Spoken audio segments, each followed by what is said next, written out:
everybody, welcome to Pick Dr. Osborne's Brain. Tonight we've got a great topic lined up for you. We're going to be talking about allergy symptoms versus coronavirus symptoms. Look, the spring is officially here. If you're in the South with me, the trees and the pollen, they're everywhere right now, and a lot of people are coming down with symptoms they think might be coronavirus, but are actually allergy symptoms. So I thought we'd focus and dedicate tonight's show on differentiating between the two, giving you some tips and identifiers for how you know which one of the problems potentially is manifesting in you. Before we get started, chime in, let me know where you're tuning in from, say hi, give me a thumbs up or give me a heart button, and make sure, as always, you're sharing this information if you've got other people that you know could benefit from it. Actually, let me redo that. Save 100 million lives if you'll throw that in and hashtag it for me. That helps us get this information out there as well. So, corona versus allergy symptoms. That's what we're talking about tonight. Now, what I'd like to do is just kind of poll those of you tuning in. How many of you actually have problems with seasonal allergies? Because that's actually one of the first questions that you really should be asking right now. If you're not typically a person that has spring allergies, then the likelihood that you're suffering from them now when you haven't in the past is probably somewhat diminished. So if you never really did have spring allergies, then you might actually be coming down with something. But if you've classically suffered with spring allergies year after year after year, then this show is trying to help you to differentiate. So if you've struggled with seasonal allergies, just chime in and say yes, allergies for me in the box, and that kind of gives me an idea for who's suffering and who's not suffering. Okay, so let's talk about one of the things that I wanted to talk about too before we get into corona allergy symptoms. I want to talk about the difference between morbidity and mortality. I've got a slide on that for you as well. We're going to throw that up on the screen for you. But the reason why is because coronavirus morbidity rates are quite high. What does morbidity mean? Morbidity is not whether or not you're going to die. The difference between morbidity and mortality, for example, is mortality is, the percent of people that die from the illness. Whereas the morbidity is how bad the symptoms are. So it's the actual quality of life or the symptom severity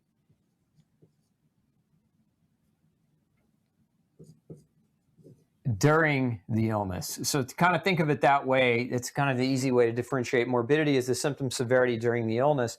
And this particular virus, the morbidity, in essence, though, it's a very strong morbidity. This coronavirus is taking people out for several weeks at a time. So like your traditional cold or flu might knock you out for a few days, might knock you out for as long as a week.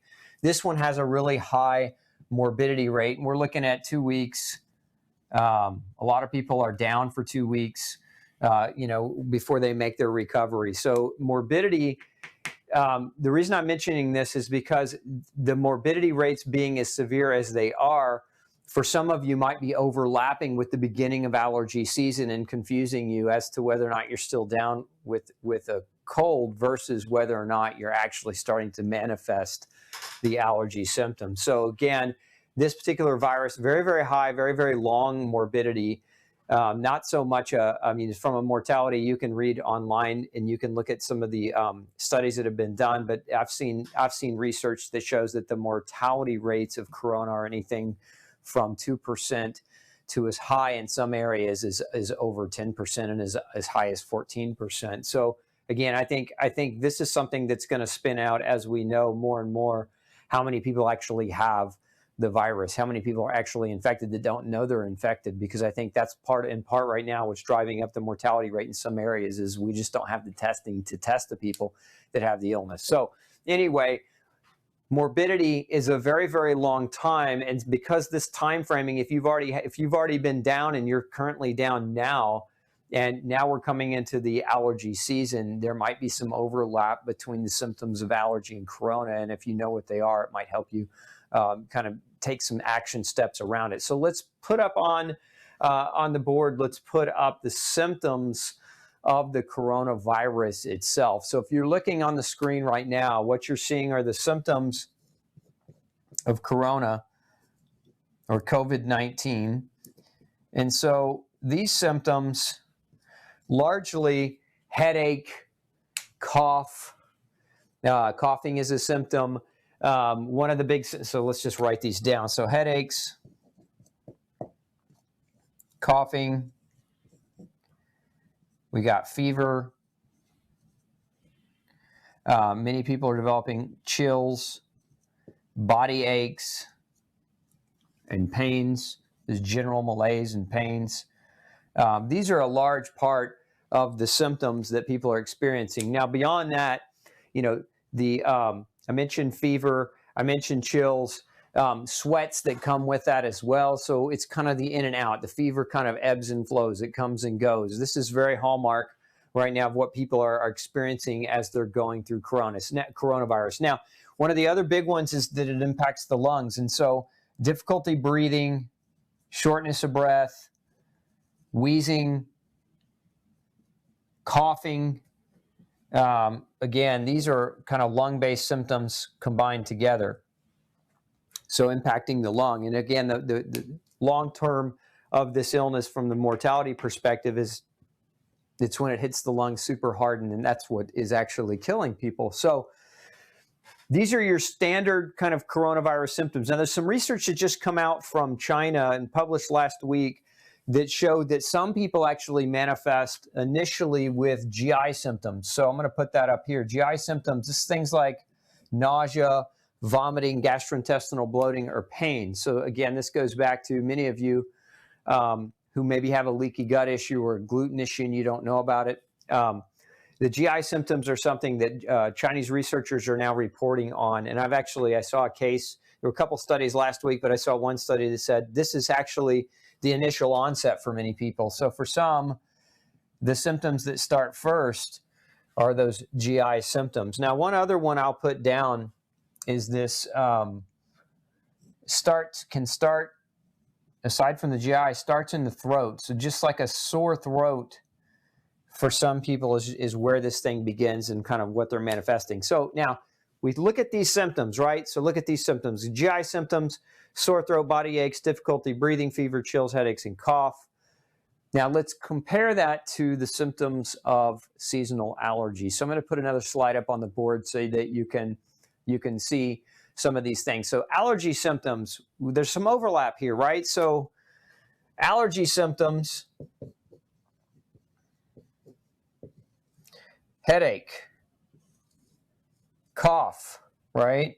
Allergy for a lot of people creates difficulty breathing.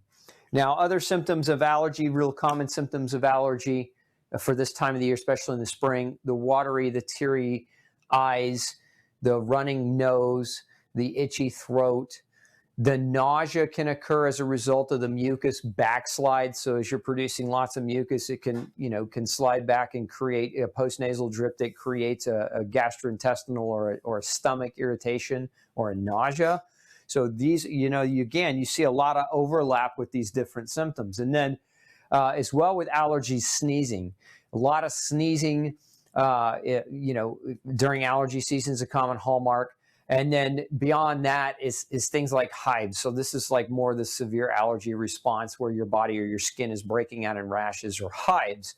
And so there's, again, going back to the overlap, the headaches, the cough, the difficulty breathing, the nasal drainage, the mucus production, the nausea. These are all symptoms that overlap. So corona and seasonal allergies have that kind of dual overlap with those two, or with that set of symptoms. But what is unique and what's different with this coronavirus that you really want to pay attention to are the fever, right? The chills, the body aches. These are generally, it's not that you can't have body aches if you're having allergies, but generally speaking, these are the three kind of hallmark symptoms that differentiate an allergy response to this coronavirus set of symptoms. So the other thing that happens that we didn't really write down, but I think I'm going to go ahead and mention it, is because for some people, the symptoms are severe fatigue, and this is another hallmark to coronavirus. So again, allergy symptoms can be severe fatigue, but this coronavirus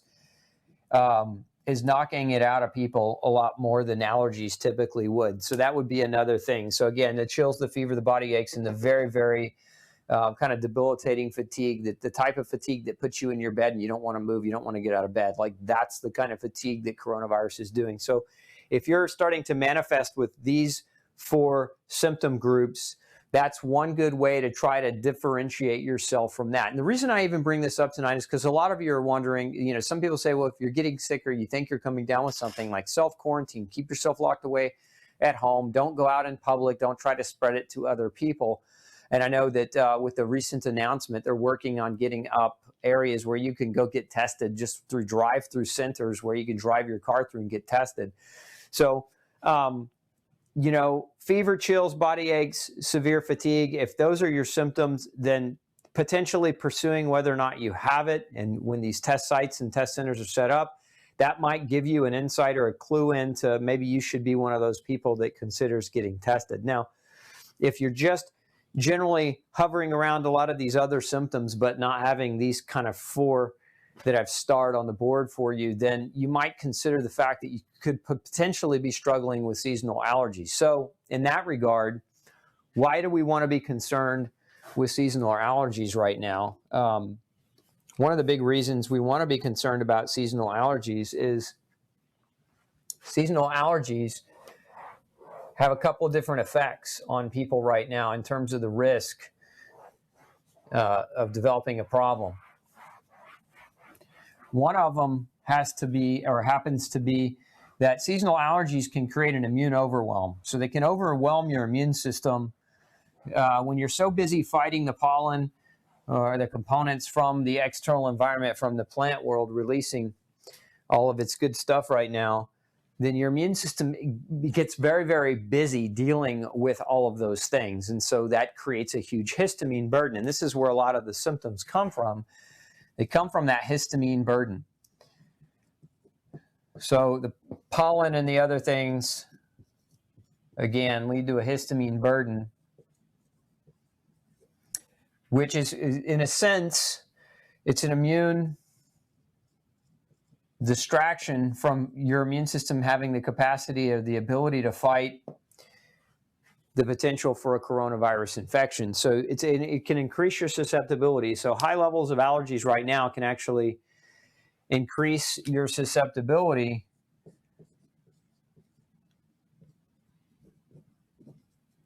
and that, again, is one of the things that we want to try to avoid right now. Now, I've done several shows in the last couple of weeks on different things you can do for immune support, different kinds of supplements, different types of lifestyle behaviors, different types of things that you should be really focusing on right now to make sure that your immune system stays as healthy as it can. So if you haven't seen those or haven't watched those, you can go check out our coronavirus resource page that we've put together for you. Those of you who've been following me through this, you know that we were actually censored by the New York Post. We were censored by Google, and Business Insider wrote a defamatory piece or an inflammatory piece about the advice that we were giving on nutrition. But again, you can go back and watch those things on our COVID research support page on glutenfreesociety.org. We'll get that link up for you.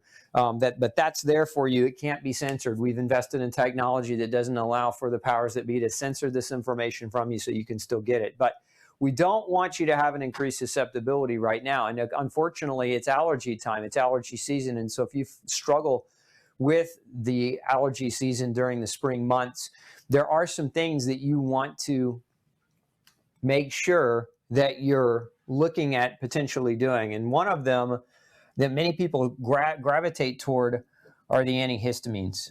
So, these are the medications, the over-the-counter medications like Benadryl, some of the other drugs that are sold as allergy medicines. your singulares, those types of things. So your allergy medicine family of medicines that are antihistamines, anti-leukotriene, or leukotriene antagonists rather, those drugs actually work in a number of different ways. But the antihistamines have actually been shown in animal studies to increase the risk for infection. Now, what's interesting, I did some research before presenting this topic for you. So again, in animal studies, increasing the risk for infection, which is something we don't necessarily want. Now, you can't extrapolate animal studies directly to humans. Everybody knows that. But where do we begin learning this knowledge? Is we begin by studying animals first. So I looked for human studies that actually showed a correlation between antihistamine usage and immunosuppression in humans, and there weren't any. I couldn't find any research that had even studied this. Now, I did find this really, really big review on the effectiveness of antihistamines for colds and flus as well as for allergy season. And what I found in that review is that taking them or not taking them didn't improve outcomes symptomatically consistently in all studies. And what does that really mean? That means if you're going to take them and there's the potential that they increase your risk for infection, then maybe you want to reconsider the use of an antihistamine. But number two, here's something that we absolutely do know about antihistamines, and that's they can impact your sleep. So one of the things that they can do, and studies have actually supported this, that they can affect your random eye movement sleep. So your REM sleep is affected by the prolonged use of antihistamines. Now, I'm not talking about a single use. I'm not talking about a one-day use, but I'm talking about this is allergy season, so many of you are going to be on or have a history of being on antihistamines for a month or for 2 months to get yourself through this season. And I would just say during this time, taking medicines that can affect your capacity for deep restorative sleep might not be the best idea if you're trying to keep your immune system strong. It's one of the things we've been talking about the last few weeks is that your sleep is one of the most important things that you have going for you in terms of your immune function. So antihistamines reduce REM sleep. They also impact digestion. They reduce digestion. And why is that important? Because digestion is where you get vitamins, minerals, nutrients from the foods that you eat. So if you're reducing stomach acid in the name of stopping histamine release to reduce the things like watery, teary, itchy eyes, congestion and those types of things, but you're in the process, you're reducing your body's ability to absorb protein, to absorb zinc, to absorb some of the very critical and key nutrients that are necessary to support your immune system function. Again, long-term, not one-day use, but long-term, you could be setting yourself up for failure. So we got absorption. Again, some of the things that we know that stomach acid is necessary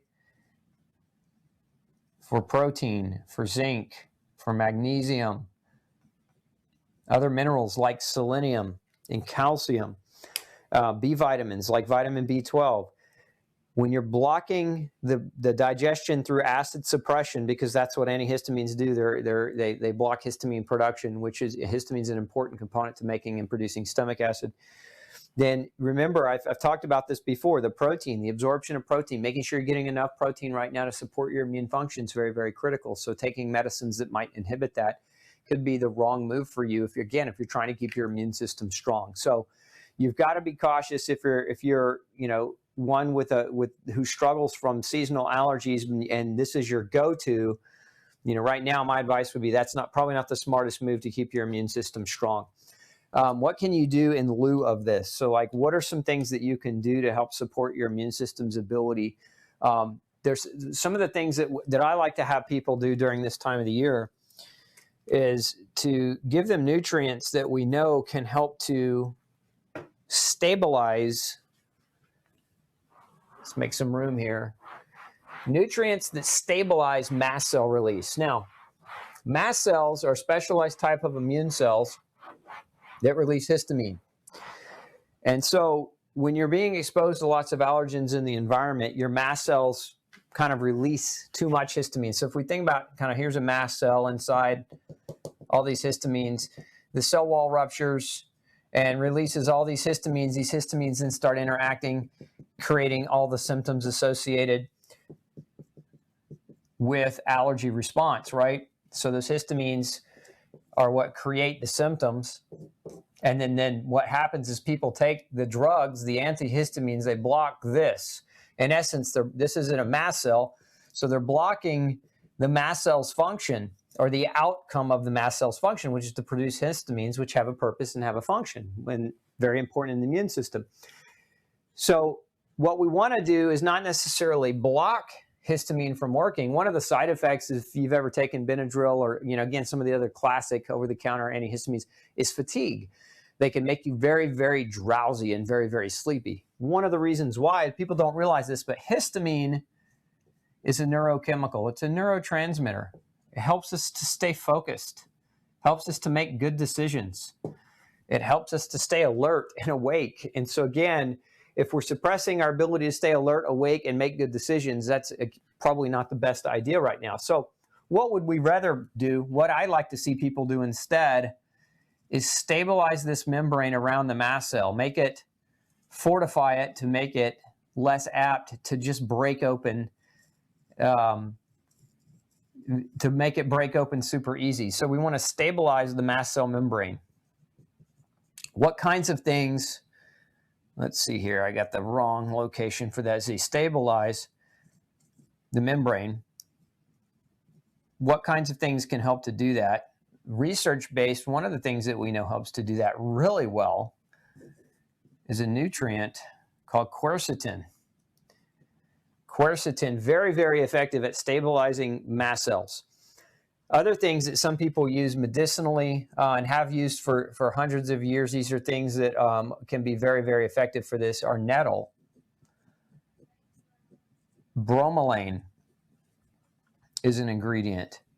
So these ingredients, and vitamin C is actually one of the most potent mast cell stabilizers in existence. So kind of a combination of these different things can be super helpful at reducing the capacity or stabilizing this membrane to such a great degree that you're not just making histamine every time you get minute exposure to an allergen, and that there's a much greater stability around that membrane, which means you're less symptomatic potentially, and that just by taking some things that help your immune system, help support your immune system function. So if you've never used these types of things, this is a nice combination of different agents. Now, I've seen some people drink nettle tea, eat more pineapple. That's a natural source of bromelain. Of course, there are a lot of natural sources of vitamin C and quercetin. Usually you find vitamin C and quercetin in the same places. One of my favorite formulations for this is actually something called HistAssist, which contains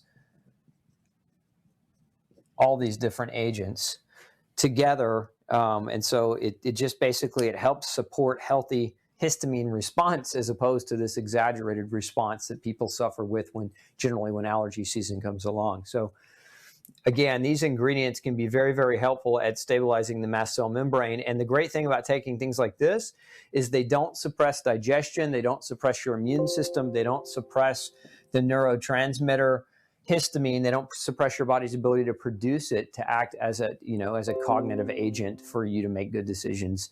So these things don't come with the same side effect profile or same side effect aspects that you might see with antihistamine over-the-counter antihistamine medications. So in my opinion, much safer.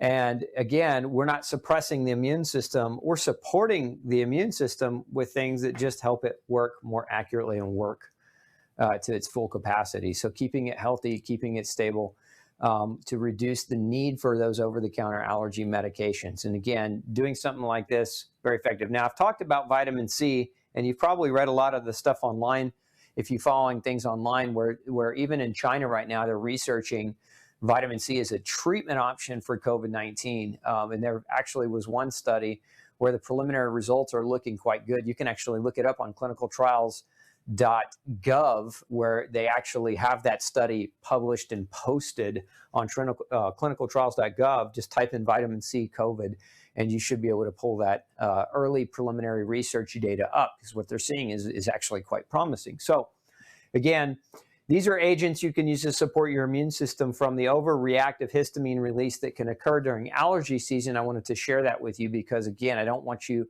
at home getting exposure to all this dust and pollen and everything else, thinking that you're coming down with corona when maybe you're not coming down with corona. But so I wanted to give you the differentiation of the symptoms and some of the overlap. One other thing that you can do right now, though, because of the allergies, and if you don't already have this in place, I highly recommend this, is to filter your air. Now, one of the best, most effective types of filters for this is called HEPA. So if you don't already have HEPA air filtration in your home, coronavirus allergies or not, it's something I recommend just because we live in a polluted world. And so we want to have control over the cleanliness of our air to the greatest degree that we can. And HEPA air filtration helps us to do that. So HEPA air filters can reduce the quantity of allergens that make it into your home that would create or excite your immune system to create a reaction that you might confuse as a coronavirus or vice versa. So filtering your air is also a very, very important component to this. Okay. So I think I covered everything I wanted to cover tonight. Let's open the floor for questions that any of you have. Let's go through this. Ann says, what are the most important supplements we should be taking now? So it's a great question. And it depends on what you're talking about. If you're talking about immune support for corona, go back and I did a video, and that's actually on our resource page for COVID-19. That's glutenfreesociety.org/viral outbreaks is the URL for that. We can get that on the screen for you. But there's several different videos there. And one of them goes through the different types of supplements that you can use to support your immune system right now that I would recommend that you focus on. As far as the allergy season is concerned, my favorite is Histassist. There's also Ultra Q, and Ultra Q is high dose quercetin, and if you mix that with the Detox C, the vitamin C, that combination is really powerful at supporting immune function. And again, going back to stabilization of mast cells, the research on this is actually quite profound too. So not only is this something you can do to support your immune system, but it's research backed as well. So those, again, depending on what you're trying to do. Now, if you're struggling with a lot of watery, teary, itchy eyes, runny nose, nasal drainage, from that perspective, I have something called Ultra Sinus Support, which is a mixture of a number of different things. One of the main ingredients in this is NAC, which I've talked about in regards to its properties relating to influenza virus. There's some research studies showing that NAC is one of the only studied ingredients that can actually reduce the severity of symptoms of influenza. It can reduce the recurrence rate, but it can also shorten the duration. There's actually research that shows that NAC at about anywhere between 1,500 milligrams a day to 3,000 milligrams a day or higher can actually do that. But that's one of the main ingredients in ultrasinus support. One of the reasons why is that NAC is a mucolytic. So a lot of people during allergy season will run over to like CVS or Walgreens and they'll buy, some of these medications that are designed to help stop the mucus, right? NAC is one of your natural mucolytics. In some countries, it's actually approved as in the FDA. In America, it's FDA approved as a treatment as a mucolytic agent. So again, NAC, oral NAC can work very, very effective, can be a very, very effective thing to support sinus issues during this time of the year where you're, maybe not having the cold per se, but you're having environmental allergens that are causing a lot of that teary, itchy, watery eyes and drainage. Okay, good question, Ann. Let's see here. It's a little off topic. Tracy wants to know, do amino acid supplements help with thyroid support? So they can, depending on what kind of support you're after, but your thyroid hormone is made from tyrosine. Tyrosine is an amino acid, and so in that regard, you need tyrosine to be able to make T4. So in that regard, yes. Let's see here.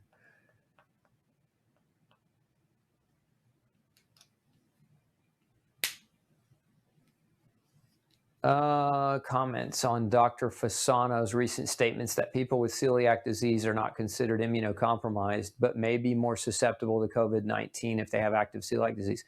I couldn't agree more, Juan, with Dr. Fasano's statement. having or having a diagnosis of celiac disease does not mean you're immunocompromised. I actually talked about this last week. It's not people with celiac disease that's the issue. It's people with undiagnosed celiac disease or people who are non-diet compliant, meaning they have celiac disease and they cheat on their diet, because one of the side effects of active celiac disease or the active inflammation in the intestine is malabsorption, malnutrition, protein malnutrition, immune suppression, etc. So if you have celiac disease and you've been taking care of yourself, you've been eating well, your GI tract's in good shape, you're not really immunosuppressed. You're just a person who had a past diagnosis that you treated and cured with your diet, because that's the cure for celiac disease. The cure is diet change. And in that regard, I agree with Dr. Fasano, but if you're undiagnosed celiac, in essence, you don't know that you have a gluten problem, and let's say that you're eating that gluten, yes, you're going to probably be one of those at greater risk and immunosuppressed. Now, those of you who are new to the Dr. Osborne show and you're wondering, do I have a gluten sensitivity? I don't know if we can put the link up, but we have a quiz you can take. It's free. You just answer the questions, and it's not a guarantee that you do or you don't have gluten sensitivity, but what it can do is it can help you understand whether or not you need to go seek additional types of testing from your doctor. So take that quiz. We'll put a link up and take that quiz. And if you come back with a positive result of that quiz, then it may be a good trigger for you to go and get deeper testing done to determine whether or not you have gluten sensitivity. Let's see here. Marie wants to know, how often can the 3-day round of vitamin D be done? So I talked about this a couple videos ago. High doses of vitamin D can be taken for 3 days, 150,000 units for 3 days for an adult. It can be repeated a few times. It's not going to be more effective if you repeat it over and over and over again. I mean, most people, I wouldn't have them do it more than 3 times per year. Once every trimester or once every quarter, 4 times at the most. But I mean, it really is not something that you're going to get greater benefit from by doing more frequently. So if you've already done that with the onset of this corona, doing it again now is not necessarily going to benefit you more. Okay.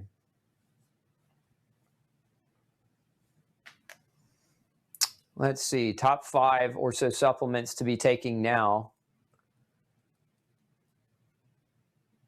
So I think I answered that question already. We talked about some of the things. So, again, talking about immune protection, NAC, vitamin C, vitamin D, vitamin A, and we'll put zinc up here, rounding it out at your top 5. Those are my top 5 recommendations for giving yourself, the best overall immune support. Now, from a vitamin A perspective and a zinc perspective, and even these two, I formulate something called Virid, which is designed to contain, it has multiple things in it, but zinc and A and andrographis and elderberry and some other things that are strong immune supporting agents. So, those are the top 5 that I would recommend in that regard. Let's see here. At what point should you go to the hospital? Great question. I don't think anybody has an exact answer for that, because the whole issue is, in my opinion, the point that you should consider the hospital is if your respiratory problems are becoming greater than your ability to breathe properly. So if you're really struggling breathing, this is the only really treatment for COVID-19. Right now, there aren't any treatments. And so what the hospitals are set up to do, if they're going to treat you, is they're set up to support your ability to breathe better. So respirators, oxygen therapy. So if you feel like that you're at that point where you're not able to breathe, where you can't breathe well, I mean, obviously don't wait till you're passed out. But if you feel like you're coming to that point, that might be the time where you seek out additional treatment to help support your breathing through something like a tube or a oxygen therapy. Let's see here.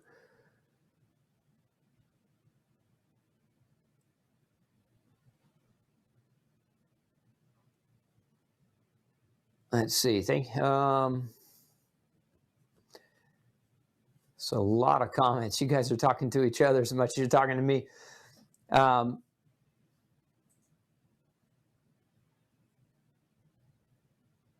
So Jody says, I have a holistic spray called Sinus Blaster, has echinacea in it. Should not take it too much with thyroid problems. I take levothyroxine. More than that, Jody, I'd be concerned that you're on levothyroxine. Levothyroxine has corn in it. And if you're a gluten sensitive individual, many people with low thyroid are gluten sensitive, then you might want to talk to your doctor about compounding your medication to getting the corn out of it. I'd be more worried about that than I would about echinacea. Can you get it twice? Can you get coronavirus twice? Nobody knows. Nobody knows what the recurrence rate is. This disease is too new. I don't think we have enough data to say yes, you can, or no, you can't. Can the symptoms include vomiting? Yes, they can. Actually, was drawing on the board. I said there are a couple of studies out of China, and nausea, vomiting, diarrhea, gastrointestinal bloating, and stomach pain were all symptoms being reported according to a new study that came out of China last week. So yes, that vomiting can be a symptom. Let's see here.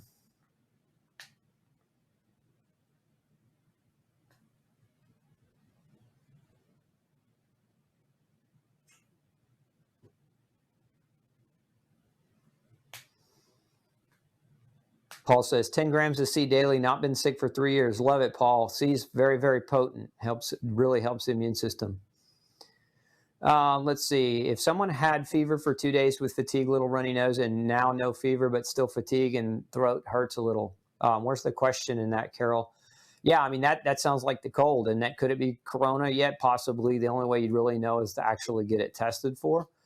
But again, you don't have to have a fever with coronavirus. I mean, that, again, if we can throw that slide back up on the symptoms of coronavirus. So I'm going to put that back on the screen for you. Those are the common symptoms being reported for corona that you're looking at right now. You don't necessarily have to have every one of those symptoms in order for it to be labeled corona. You could have 3 out of those symptoms. You could have 4 out of those symptoms. Again, this is one of the reasons why test sites are starting to open up, is we're trying to figure out who does and who doesn't have it. And it's, again, the symptoms is a form of cold, right? And so cold symptoms are pretty ubiquitous and they're pretty homogenized across the board. There are a lot of people that can have varying or a variety of different cold symptoms. Of course, all of you are unique individuals, and so your response or your symptoms might not be exact to what everyone is experiencing. So, it's hard to really say. I would say the only way you're really going to know is if you got tested. Problem right now in the U.S. is that there's a limit to testing, and I think we just funded a bill and a couple of different lab companies to create the opportunity for more capacity to do more testing over the next few weeks. And more is going to come out as we test more people.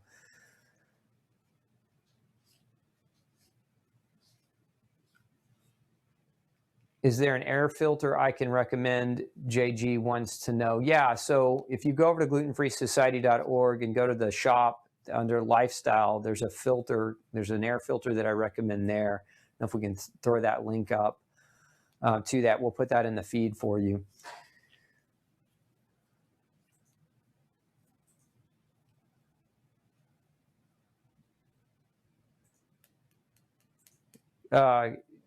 John wants to know, is there natural alternatives I can go other than taking hydroxyurea for my ET, central thrombocytosis?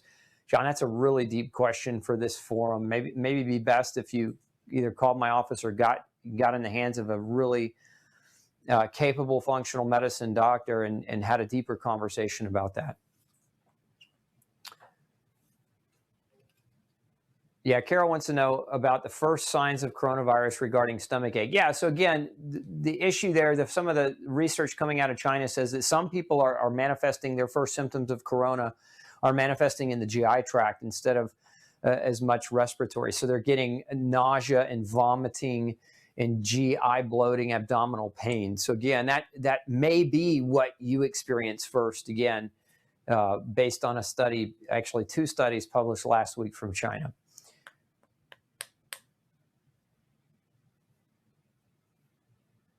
Let's see, where can I get SS water bottle from? You know, if you're having a hard time finding a water bottle like this one made in Switzerland, I would just recommend glass. Just use glass. Glass is easy too. And if you get one of those that have like a silicone jacket around it, so that if you drop it, it doesn't shatter everywhere, that prevents it from breaking. But glass is just as good as a water bottle that you see me drinking from here. I actually have several glass water bottles as well. Marsha wants to know if the dog park is a safe place right now, if not with groups of people. Yeah, fresh outdoor air. Yeah, totally. I mean, do dogs poop everywhere in a dog park? Sure, but I mean, you're not hopefully not walking through that and you're sidestepping it well enough, and that the park is big enough that that's not everywhere anyway. But I'd say yes, being outside and getting fresh outdoor air is a good thing for your health. What does NAC stand for? Vicky wants to know. NAC stands for N-acetylcysteine. N-acetyl-L-cysteine. Now, sometimes it's written where you'll just see it written as N-acetylcysteine without the L in it. Same thing. So that's what NAC stands for. Dave wants to know my opinion on EMFs in Wuhan, the towers, and the 5G as a factor in destroying cells, thus weakening immunity. Look, I don't think there's any doubt that 5G can weaken immunity, but I can't jump to the conclusion that 5G is responsible for what we're seeing with coronavirus. I think it's more than just 5G. That being said, do I think 5G is a good idea? No, I don't. For me, that's the limit. I'm not going any more over 4G. And if they shut down my cell service and say you have to have 5G or your cell phone won't work, then I'm going to throw my cell phone in the garbage. That's kind of where I stand on it. Let's see here.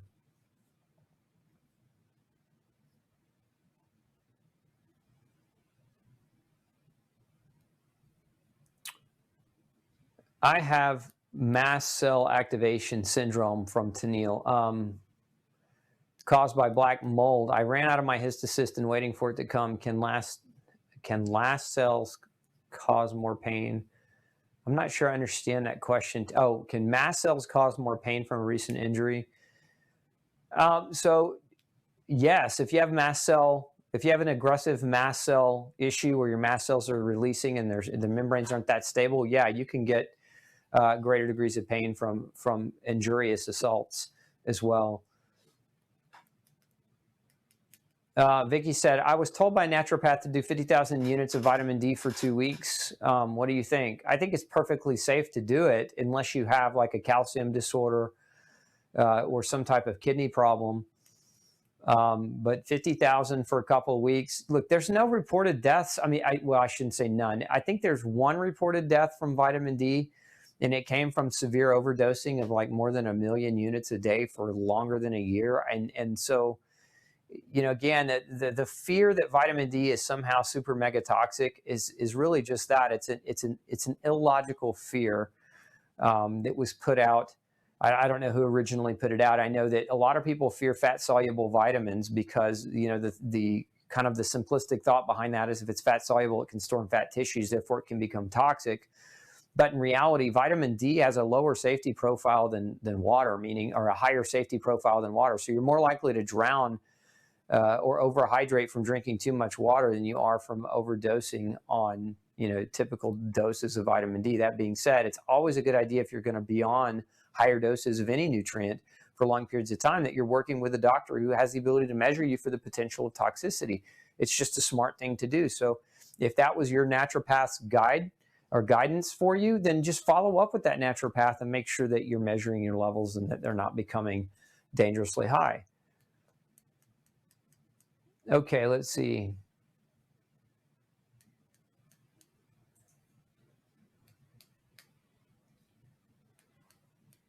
Do you have any advice for someone that has so again, if you've got essential thrombocytosis, the best thing that you can do, in my opinion, as opposed to like you're mentioning chemotherapy for the rest of your life, is to get another opinion, get a functional opinion. I mean, there's no take this vitamin or take that vitamin. It's too dangerous of a situation. You want to have direct guidance where you know exactly what you need to do as an individual. And so the best way to come about doing that is to get some functional testing done where you have that type of advice you can follow. Colloidal silver, helpful. The problem with going, so I'm going to go back and talk about one of the reasons why I'm making these recommendations, because this keeps coming up over and over again. There are a million things people can take. There are a million different products that people can take that have known immune supporting effects, or that, like silver, there are some effects of silver being an antibacterial. But the issue is, does it work for COVID-19? And I think that's what we're all wondering. Nobody knows, because COVID-19 is new, right? And so the reason why silver is not on this top 5 list is because these things are either, one, essential nutrients, meaning your body can't survive without them. Its functions won't work without these nutrients, or they're what are called conditionally essential. Like NAC is the one on this list. It's conditionally essential, meaning under certain conditions, colds, flus, etc., you need more NAC than if you don't have a cold or a flu. And so your body can't produce the quantity of NAC that it needs from the existing level of food that you're consuming. So taking it at higher doses can actually help.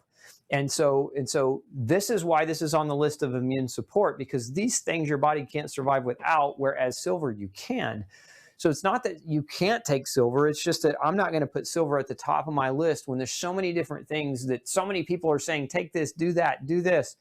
What I'm trying to give you are tried and true things that will give you the best bang for your immune buck. In essence, they're going to help support your immune system strongly through this time, without just taking every supplement under the sun.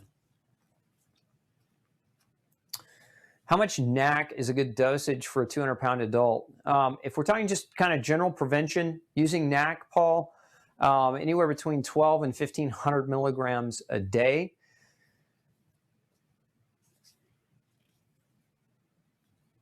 Does Wim Hof method help with coronavirus? I wouldn't rely on Wim Hof to overcome the coronavirus, but is breathing important? Are there breathing strategies that you can implement that can help oxygenate your body? Yeah, sure, certainly. Cold shower method. Cold shower is one of those things that will help with the sympathetic parasympathetic balance. And so it's something you can do just to naturally support your health during this time. But again, I wouldn't rely on those two things as the main tool in regards to coronavirus. Let's see here.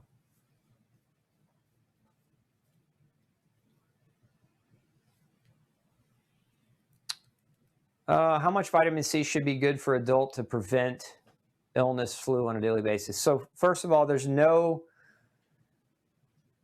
way you can prevent illness. You can try to prevent illness, but there's no guarantee, right? And so we do what we can. We do the best for our body. We do what's right by our body. But kind of a daily strong dose of vitamin C for an adult, anywhere between 5 and 10 grams a day. Vitamin C, you can take it up to what's called bowel tolerance. And we've talked about this in the past. If you look on my channel and you look up vitamin C, crash course on vitamin C, I actually in that video go through and talk about how to do a vitamin C flush where you can determine what your bowel tolerance is. And that way, that gives you an accurate way to assess how much vitamin C to take for immune support.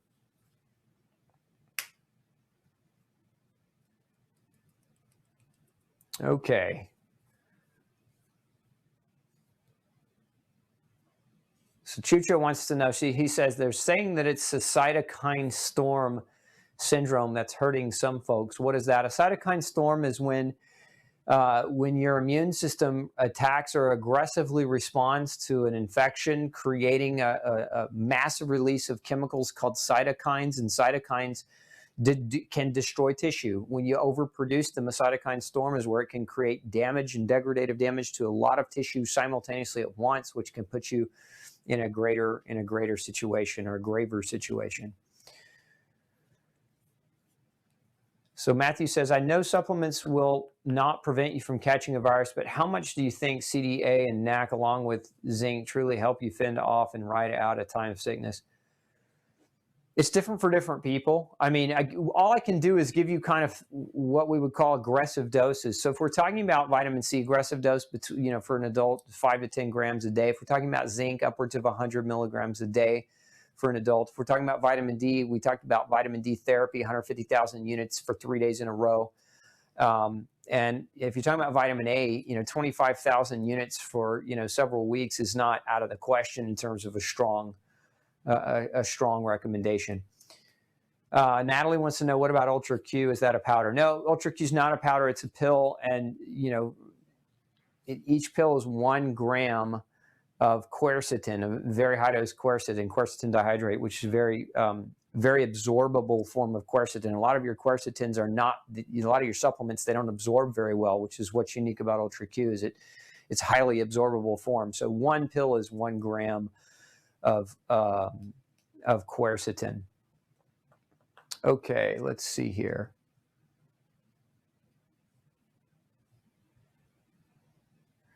A lot of you are asking how to, what kind of vitamin C to take. I know there's a lot of people talking about liposomal vitamin C. I will warn those of you who have celiac or those of you who have a gluten issue, if you're using a liposomal C, the problem with that is they have corn in them. They have hidden corn. And if you've read my book, one of the best things that any of you can be doing right now to keep your immune systems healthy and strong is apply no grain, no pain protocols. Just apply the information from the book on the diet, right? But one of the things I talk about in the book is why no corn.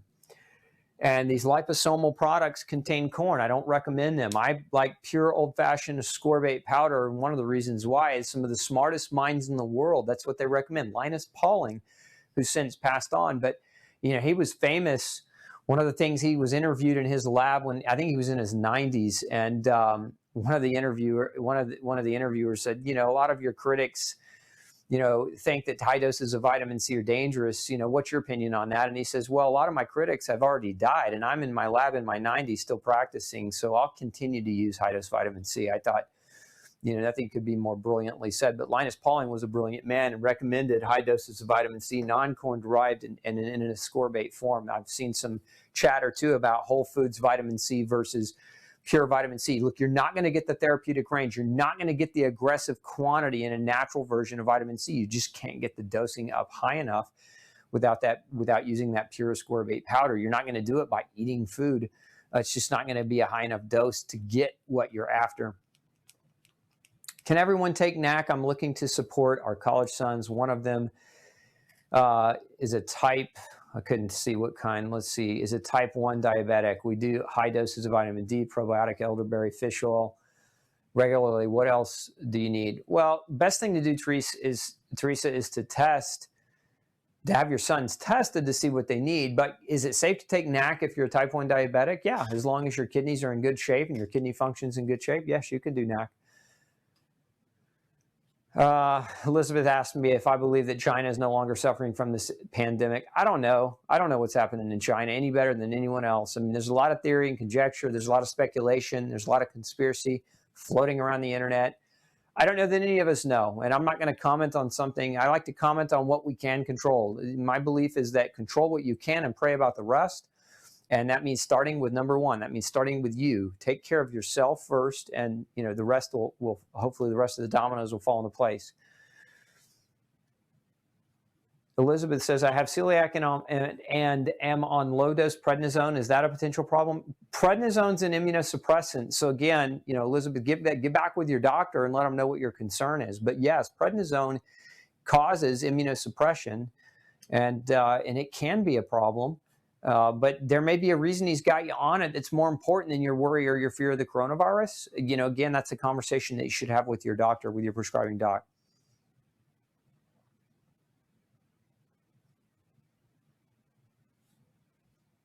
So Brittany wants to know, I have celiac, and I'm not sure what you mean by ME. I think I know what you mean by CFS, chronic fatigue syndrome. My son has celiac and asthma. Should we even avoid having a family member visit? I'm a nervous mom. It's a judgment call you have to make. If you, again, as I said earlier, you can have celiac, but if your diet's well controlled and your health is generally good and you're not on a bunch of immune suppressing medications, then I would worry less about a family member visiting right now. if they are also in good health. Now, if your family member's got a sore throat and they're teetering and they're not sure, then the best thing to do is just keep them out of your house. But if you've got those diseases and they're active, you're at greater risk than if they're not active. Okay, stainless steel good too for drinking container? Yes, can be just fine, stainless steel. Teresa wants to know, what about lysine? Lysine's benefits from a viral perspective have mainly been studied in things like herpes type 1 fever blisters, but not colds, flus. So it's not something I would necessarily rely on as a major form of immune support right now. Yeah, lysine, again, it can stop viral replication. Some research shows it stops viral replication of herpes virus. Let's see. I think I got that question.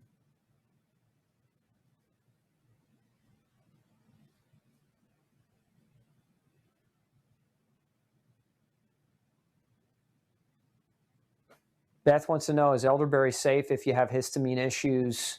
Can you take it as a preventative? Yeah, you can.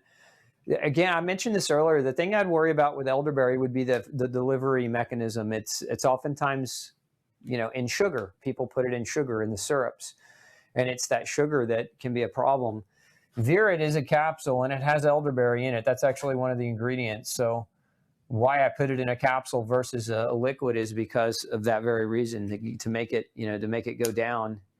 Most people add sugar to it. Some people take it with honey. If you have your own elderberry and you're growing your own, you can make an elixir with honey, and that would be okay. Honey has some great natural immune supporting properties as well. Okay, can vitamin C interfere with sleep? No, not typically, not unless you take so much that it wakes you up because you have diarrhea. But no, not typically. It's not typically going to interfere with sleep. That being said, anybody can have a reaction to a supplement. I mean, just because it's not typical doesn't mean it's not possible. And I think that's important to understand, is that you are all unique individuals and you all have your own unique responses and reactions, and you should listen to your body. You should honor what your body is trying to communicate to you. So if you found that by taking vitamin C in higher doses that you can't sleep or it disrupts your sleep, then you're right and I'm not. And that's kind of the thing, right? So listen to your body, because your body talks to you. Best zinc, there's really not a best zinc. A zinc amino acid chelate that's pharmaceutical grade is best. So, I have one called Ultra Zinc, and it has great absorption and great breakdown. But there are a lot of different forms of zinc that are effective. There's glycinate and zinc citrate and a number of other Krebs amino acid chelate versions of zinc that are generally very well absorbed. Okay, what brand of vitamin C? Nancy wants to know. Detox C. Detox C is it. It's the one brand I will recommend hand over fist time and time again. The best form of vitamin C. People don't understand how vitamin C is produced. We could go into a whole kind of show on the production behind the scenes of making vitamin C, and how most vitamin C formulations are complete junk, because by the time the vitamin C gets into the bottle and is on the shelf, it's completely oxidized and worthless. The proper production of vitamin C has to be done underneath a nitrogen blanket where you preserve the integrity of the vitamin C, and most manufacturers don't do that. Most people don't know that, so by the time it comes to them, they don't even realize they're using oxidized C, which is one of the reasons why I formulate my own. I'm a stickler for that in particular. I mean, you could get away with other zinc, you could get away with other minerals because it doesn't require such a meticulous way to manufacture it, but not with vitamin C. Okay. If you've got, let's see.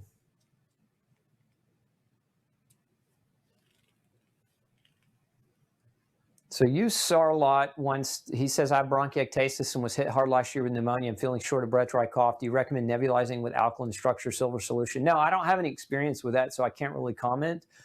What I would inquire to your doctor about, I would inquire about nebulized glutathione. There's research on nebulized glutathione, and as an overall tool for people that have lung issues. Nebulized glutathione could be a powerful ally in your arsenal, but it's something that you have to get prescribed by your doctor. So I would have a conversation with your doc about a nebulized version of glutathione, because it goes straight to the lungs. Whereas if you take NAC, one of the reasons NAC is so powerful because it helps your body make glutathione. But if you have a direct problem in the lung, nebulizing it directly into the lung can actually be much more effective than oral dosing.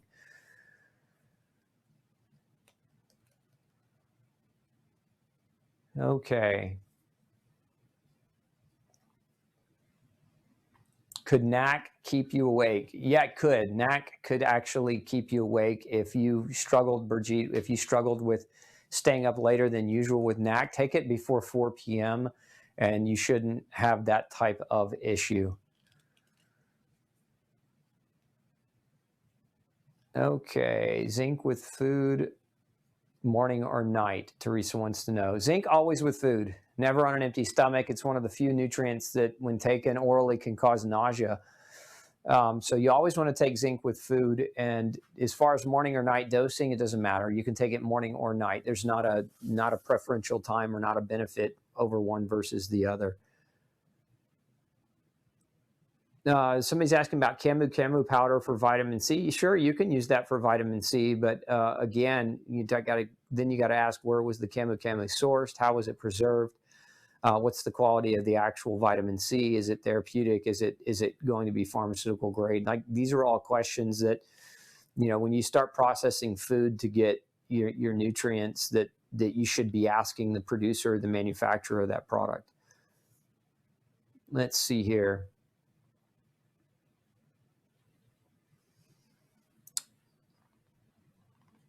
So yeah, Detox C is the brand we sell on Gluten Free Society. We do not sell it on Amazon at this point in time. And one of the reasons why, actually, I'll finish up with this last question. Amazon, a lot of their products, and I don't want to say that every product on Amazon is counterfeit, but it was about a year ago. It was a major investigative report that came out on fake supplements on Amazon, where a lot of the products that were being sold on Amazon were actually counterfeit versions of actual good products. And so it's one of the reasons why I haven't put anything from Gluten Free Society on Amazon, is I want to be able to make sure that we can control. You can't buy it anywhere else on purpose, because I want to make sure that we're controlling where it's coming from. So if you bought a Gluten Free Society product from some other website or from some esoteric place, I know for a 100% fact that it's counterfeit. So we want to control that, because we don't want the quality and the integrity of our products, because it's a big mission that we're after. I mean, we're not only are we trying to help the gluten-free community and the celiac community by ensuring that what they're getting exposure to in their supplements is not something that's going to make them sick, but even if you don't have celiac disease and you're just looking for good quality, our job is to protect you and to make sure that quality is protected. So it's one of the reasons why I've taken a stance to not put our products on Amazon or really any other distributors that we've worked with. We've looked at working with other distributors and distributing it and kind of on a more wide scale. We just haven't figured out the solution to that yet. So continue to be patient with us as we try to navigate those waters. Somebody's asking about, will zinc deplete copper? No, not in short-term doses. If you take high doses of zinc for really long periods of time, you can create a copper issue. And this is one of the reasons why in some research it shows that zinc is taken with copper at a ratio of 7.5 to 1, 7.5 milligrams of zinc to 1 milligram of copper as the ideal ratio to try to prevent a deficiency from happening. But what we're talking about here is not lifelong high dose zinc. And none of these, I'm not talking about high dose lifelong of any of these things. That's not what I'm advocating. What I'm advocating is high dose short term to make sure your immune system is supported to its greatest capacity right now. That's what we're really interested in. And doing high dose short term is not something that's going to create a long-term copper deficit for you. So great question. Okay, questions don't quit coming, folks. Make sure, if you're new to the Dr. Osborne Show, bookmark the page, subscribe to our YouTube channel, and come visit me over at glutenfreesociety.org. And you can sign up there. We have the world's largest gluten-free newsletter coming at you several times a week. And make sure you're subscribed so that you can get notifications and updates from us. We've had a recent slew of censorship in the world of social media, whether it be Facebook or whether it be YouTube or other versions where our information is impacting lives. So they're now starting to censor us. So the best way to maintain and continue to get our information is to make sure you sign up for our mailing list. So make sure you go over and do that if you want to continue to hear from me without me not knowing that you're hearing from me through censorship. But again, thanks for tuning in and spending your Monday evening with me. And we'll be back same time next week, Monday, 6 p.m. Central Standard Time, for another episode of Pick Dr. Osborne's Brain. Have a great week.